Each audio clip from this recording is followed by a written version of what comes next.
Hello, एक सूचना आहे, फॉलो.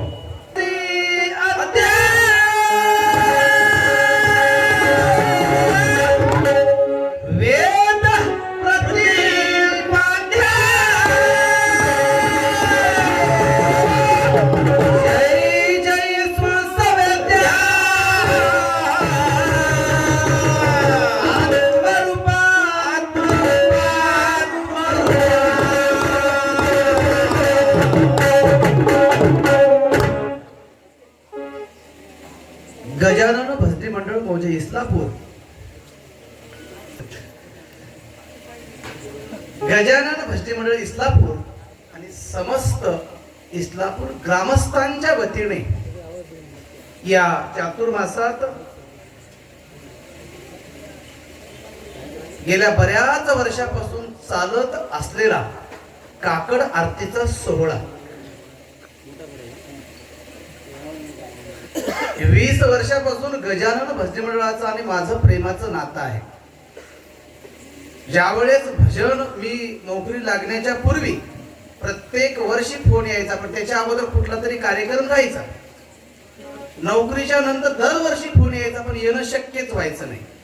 पण कर्म धर्म संयोगाने तुमच्या प्रेमासाठी आज या ठिकाणी माझ्या भजमंडळास या ठिकाणी उपस्थित राहावं लागलंय. समस्त इस्लापूर वासियांचा माझ्या भजमंडळाच्या वतीने त्यांना मी धन्यवाद देतो, त्यांचे आभार व्यक्त करतो. आपल्या येथील काकड आरतीचा जो सोहळा आहे, अतिशय देखणा असा सोहळा. बऱ्याच ठिकाणी काकड आरतीचा सोहळा होतो, पण मंदिरात एका ठिकाणी बसूनच काकड आरतीचं भजन केलं जातं. पण इस्लापूर गावाची अशी एक खासियत आहे की तो सोहळा नगर प्रदक्षिणा करून केला जातो. तुमचं जेवढं कौतुक करावं तेवढं कमी आहे. खरं म्हणजे गळ्यामध्ये मृदंग, गळ्यामध्ये टाळ घालून सकाळी पहाटे 3ला उठून दररोज या चातुर्मासाच्या वेळेमध्ये काकड आरती सोहळा करणं,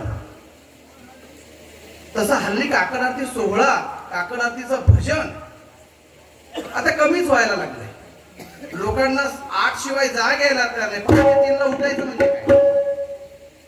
पण आपण जेवढ्या परिश्रमाने, जेवढ्या कष्टाने हा सोहळा दरवर्षी साजरा करता, तुम्हा सर्वांच्या चरणी माझं भजनी मंडळ नतमस्तक आहे. आणि विशेष एक खासियत म्हणजे या गावात एक श्वान म्हणजे कुत्रा दररोज काकड आरतीच्या सोहळ्यामध्ये उपस्थित राहतो. माणसं तर फिरतीलच हो, फार नवल नाही, पण एक कुत्रा सुद्धा दररोज न चुकता पूर्ण प्रदर्शना होईपर्यंत सोबत राहतो. हे सुद्धा भगवंताची लीलाच आहे, लक्षात घ्या. काकड आरतीचा सोहळा का करावा, कसा करावा, आपण पुढे पाहूया त्या गोष्टी. पण कार्याच्या प्रारंभी माऊली ज्ञानेश्वर महाराज ज्ञानेश्वरी नावाच्या ग्रंथामध्ये पहिल्या ओळीमध्ये सांगतात, हे भगवंत, हे गणराज, तू कसा आहेस? ओम नमोजी आद्या वेद प्रतिपाद्या जय जय समसवेद्या आत्मरूप असणार. वेदाने तुला प्रतिपाद्य, वेदाने तू तुझं वंदन केलंय, असा आत्मरूपी गणेश असणारा असणारा तुला प्रारंभी वंदन आहे. म्हणून देवा तुझी गणे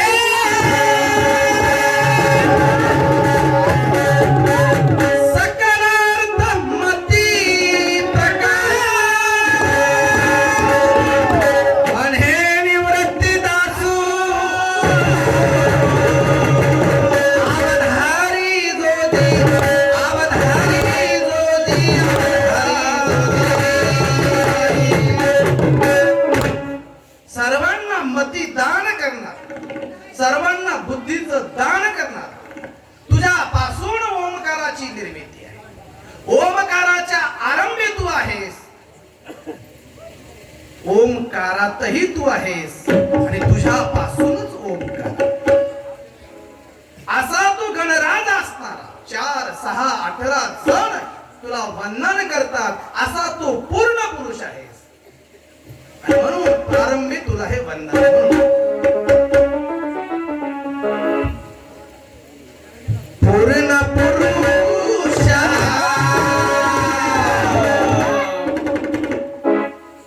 पूर्ण पुरुषा जय जगदीश पूर्ण पुरुषा जय जगदीश मुळारंभीचा तुझी देवा तुझी देवा तुझी देवा सर्व देवाचा तुझी देवा तुझी देवा तुझी देवा शरणासी देवा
प्रपंचामध्ये सोयी आहेत तशा परमार्थातही सोयी आहेत.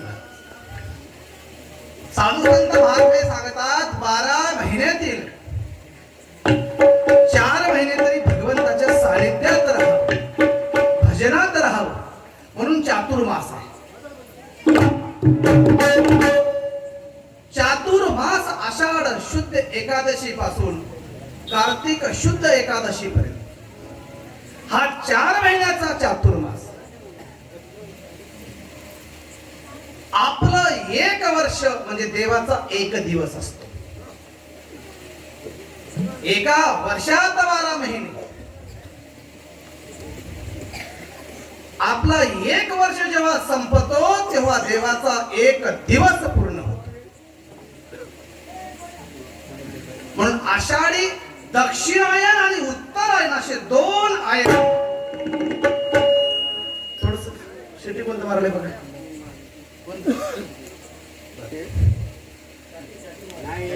ठीक आहे.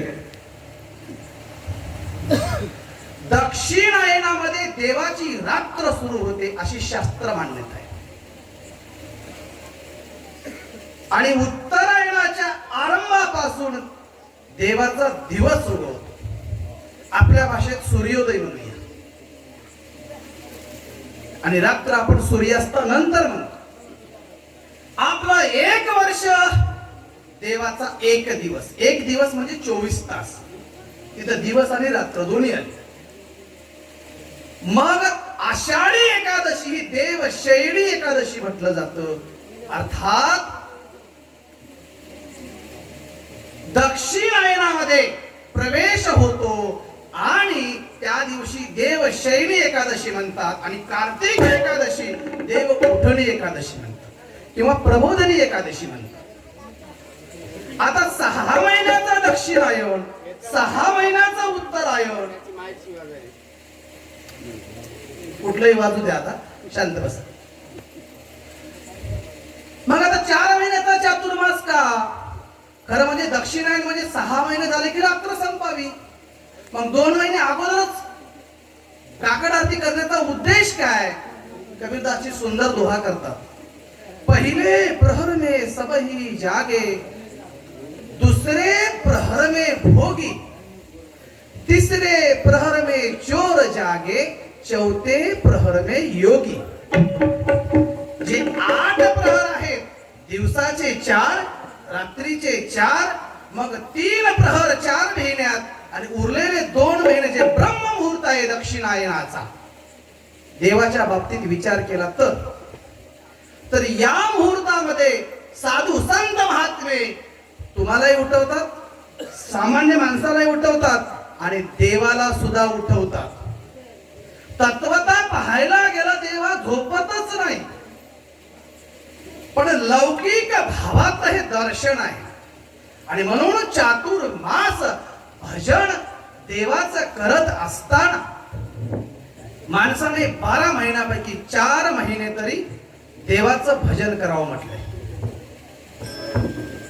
ज्याला शक्यच नाही 4 महिने करणं, त्याने 1 महिना तरी, 1 मास, मग श्रावण मास असेल, तो कार्तिक मास असेल, ज्याला जसं शक्य आहे तसं.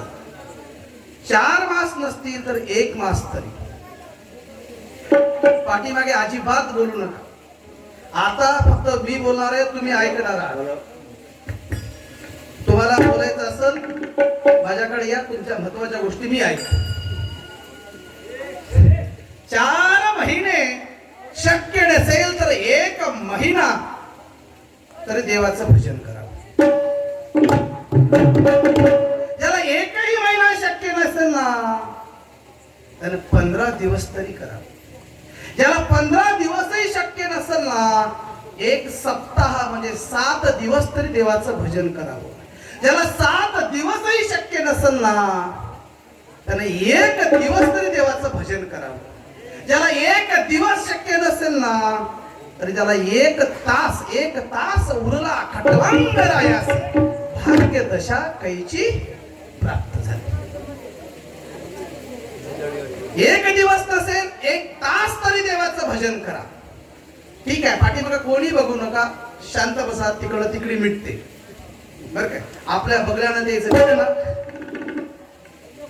म्हणून 1 तास तरी भगवंताचं भजन करावं. ठीक आहे, 1 तास शक्य नसेल ना, 1 मिनिट तरी देवाचं भजन करावं. 1 मिनिट शक्य नसेल ना, 1 क्षण, 1 सेकंद तरी देवाचं भजन करावं. म्हणून माझ्या माऊलीने हरिपाठाचा पहिला अभंगच केलाय.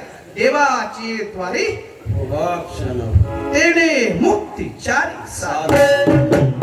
मग तो क्षण, मी काय म्हणतोय, 4 महिने नसेल 1 महिना, 1 महिना नसेल 15 दिवस, 15 दिवस नसेल 1 सप्ताह, 1 सप्ताह नसेल 1 सप्ताहात तरलेले उदाहरण आहे. 7 दिसा माझी परीक्षिती तरला, 7 दिवसात परीक्षिती तरलाय.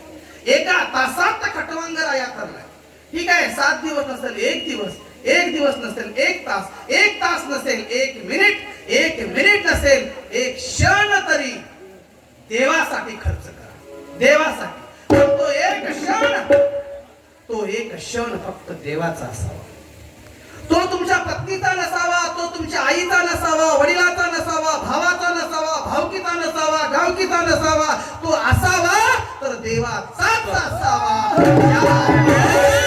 देवासाठी तुम्ही 1 क्षण खर्च करसाल ना, लक्षात घ्या, देव तुमच्यासाठी 1000 शेण खर्च करते, पण माझ्या माऊलीने एक ओवीच केली, परिगा आईसे करी, परिगा आईसे करी यया आटा प्रहरा माझारी. हे 8 प्रहर आहेत का तुझ्याकडे माणसा? परिगा आईसे करी यया आटा प्रहरा माझारी. 8 प्रहर म्हणजे 24 तास तुझ्याकडे आहेत दररोज. या 24 तासातले 23 तास सगळे तास तू स्वतःसाठी खर्च कर. हरकत नाही, प्रपंच करावंच लागतं. प्रपंच नेटका कर, पण परिगा ऐसे करी या आटा प्रहरा माझारी. मोठे निमिष भरी दे तू जाय. फक्त एक क्षण देवासाठी द्या. देव तुमचा आहे. पण आपल्या बॅनरवरच प्रमाण आहे. तुका म्हणे येते भजन प्रमाण, काय थोर पण जाळावं येते. म्हणून भजन करायचं आहे आपल्याला भगवंताचं. हे काकड आरतीचा सोहळा भजनाचा आनंद लुटण्यासाठी आहे. मग हे भजन करत असताना, हे भजन करत असताना भजनामध्ये काही गोष्टीचा त्याग करावा लागतो आणि काही गोष्टीचा स्वीकार करावा लागतो. मग त्याग करायचा असेल तर षड रिपूचा करा, आणि स्वीकार करायचा असेल सगळ्या गोष्टी सोडा. हो, फक्त प्रेम नावाची गोष्ट भजनासोबत जोडा. देव तुमचा सखाय. म्हणून प्रेमाविण भजन नाका विण मोती, अर्थाविण पोती वाचून ते काय. हो, श्री हनुमान भजनी मंडळ मोजे भानेगाव.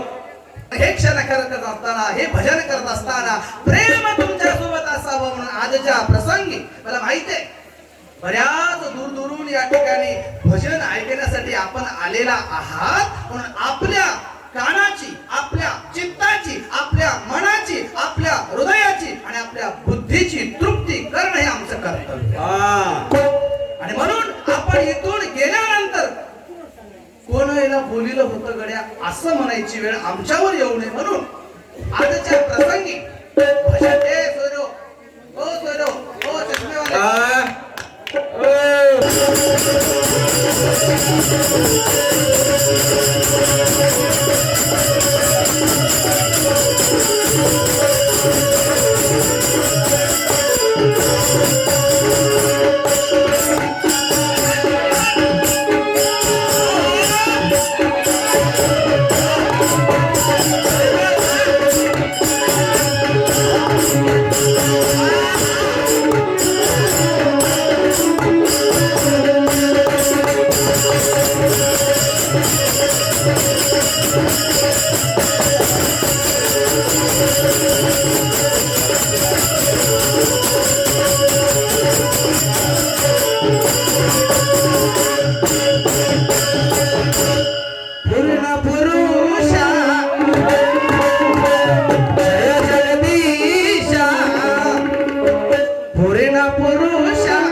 मूळ बीजा मुळारंभी परे होऊन परता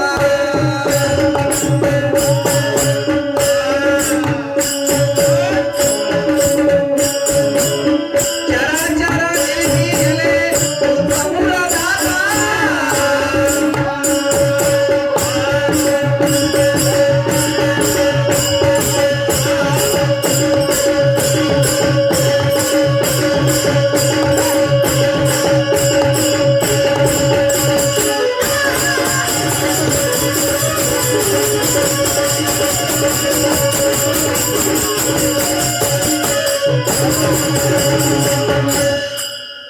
मूळ बीजा मुळारंभी प्रवीण म्हणजे एक सुतळी बॉम्ब आहे दिवाळीत फोडता की नाही आपण आता फुटणं तर आहे पण लोक बघूनही भितात फुटते काय सुतळी बॉम्ब बघा तुम्ही रस्त्यात चलत बघा तुम्ही उदी सुद्या मला लोक मागे सांगतात हा पण आता मी म्हणते पहिलं एवढा अर्जंट सुतळी बॉम्ब गाडीचा आणि त्या वातीचा संबंध आला की ते लावणारा सरकारच्या अगोदर फुटायचा बम बुम पुण्यावर गेला. पण आता मी काय केली सुतळी बॉम्ब बघूनच लोक भियाले तर म्हणून मी काय केलं त्याची वात शिरली जराशी म्हणून लावणारा तरी त्रास नको बाकी त्याला झाला पण आता कसं आहे तू सुतळी बॉम्ब आहे फुटला तरी धोका आहे बघला तरी धोकाच आहे पण त्याच्यात ज्ञान असणार काय असावं संप्रदायाची ओढ काय असावी माझ्या प्रवीण कडून शिकावं प्रत्येक माणसाला दोन बाजू असतात बघत असताना आपण एकाच बाजूने बघतो सायन्स सांगते आपल्या शरीराचा 65% भाग आपल्याला दिसत नाही दुसऱ्यांना सांगा बरं माझे डोळे कसे आहेत माझे कान माझं नाक माझा चेहरा कसा आहे मला बघायला ज्या वेळेस मी पोरगी बघायला गेलो की नाही तिनं सांगलं त्याचं असं आहे मलाही माहित नव्हतं आपण फक्त पोरगीच बघतात तिचे नाका डोळे पण आजकाल पोरीही पोराला बघायला अरे बापरे आपल्यालाही बघणारे कोणीतरी आहे तात्पर्य एवढंच आहे की 65% शरीराचा भाग सुद्धा आपल्याला दिसत नाही म्हणून प्रवीणची एक बाजू लई भांडाळ फिरले लई भांडाळ प्रतापनं सांगितलं मला प्रतापनं खरी ओळख करून दिली प्रवीणची जिरुण्यात भजन होतं प्रतापचं म्हणजे प्रतापचं म्हणजे काय ते देणं आहे प्रवीणची आणि माझी भेट होणं नंतर त्याची दुसरी बाजू बघितली तेवढीच चांगली आहे लक्षात आणि असा प्रवीण अतिशय सुंदर चिंतन आहे आणि ज्ञानेश्वरीच्या बाबतीत किती सखोल ज्ञान असावे बरेच लोक तपासले पण ज्ञानेश्वरीच्या 18 अध्यायातील प्रत्येक अध्यायाचं विवेचन आणि प्रत्येक ओवीवर भाष्य करण्याची क्षमता ज्या व्यक्तीत आहे तसा माझा प्रवीण विठ्ठलरावजी रौतुलवाड तर्फे 101 रुपयाची भेट पाठवलेली आहे पाठवलेल्या भेटीबद्दल धन्यवाद आणि तसेच माझ्या होडी येथून माझ्यावर माझ्या भजनी मंडळावर गुरुजी तुम्ही कधी येता या परिसरात जेव्हा मी येईन तेव्हा आमच्या शंकररावची उपस्थिती असते शंकरराव खोटे हुडीकर यांच्याकडून 51 रुपयाची भेट तुझ्यासाठी आहे पण 51 रुपयाची भेट मागा सूचना अशी आहे तू 11 उड्या मार केलंच की केलं नाही ना केलंच आहे बस कपिल मार आता काय होतं ते पहिलं तुकाराम कवळे होते की नाही ते उड्या न मारता 51 रुपये घ्यायचे आता पप्पाजीला उड्या मारून पैसे घ्यावे लागत त्याच्यामुळं शंकररावकडून 51 रुपयाची भेट पाठवलेली आहे पाठवलेल्या भेटीबद्दल भजनीमंडळाच्या वतीने मनपूर्वक आभारी आहे धन्यवाद माझ्या रिक्षा येथून ऐका कैलासवासी लक्ष्मण तुकाराम मुख दर्शन झालं नाही पण माणसासाठी माणसं येणं प्रबोधनकार प्रबोधनकार केशव सीताराम ठाकरे यांनी बाळासाहेबाला एक वाक्य सांगितलं होतं बाळ तू मोठा झालास हे कधी सिद्ध होईल माहित आहे का बाळ तू हे मोठा झाला कधी सिद्ध होईल माहित आहे ज्या दिवशी बाळ तुझ्या घराच्या बाहेर चपलाची आणि जोड्याची रांग लागेल ना त्या दिवशी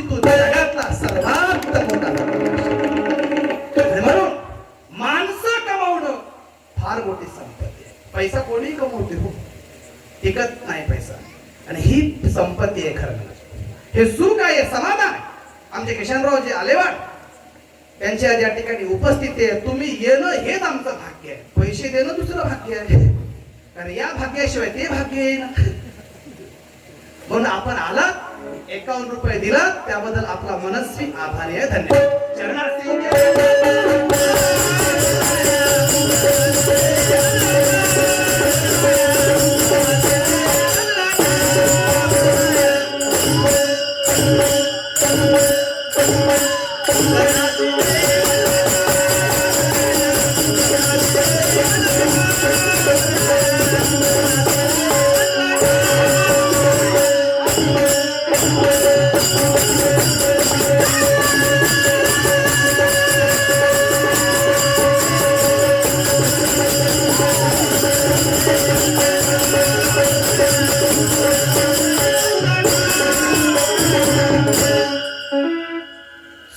शून्याचा तुझाच खेळ,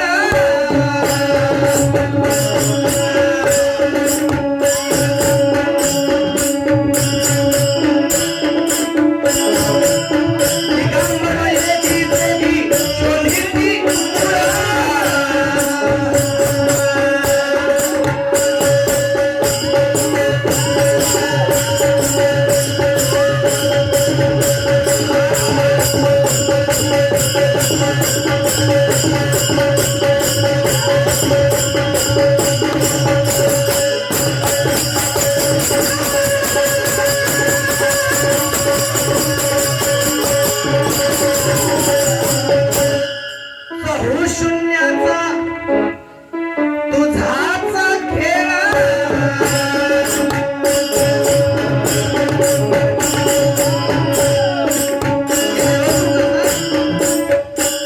चार शून्यापेक्षा वेगळा आहे.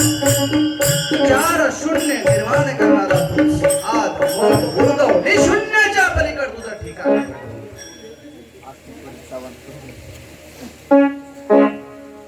अशा 4 शून्याचा खेळ मांडणारा तू आहेस. 4 शून्यात असणारा आणि 4 शून्याच्या वेगळा असणारा तू भगवंत आहेस. म्हणून 4 शून्य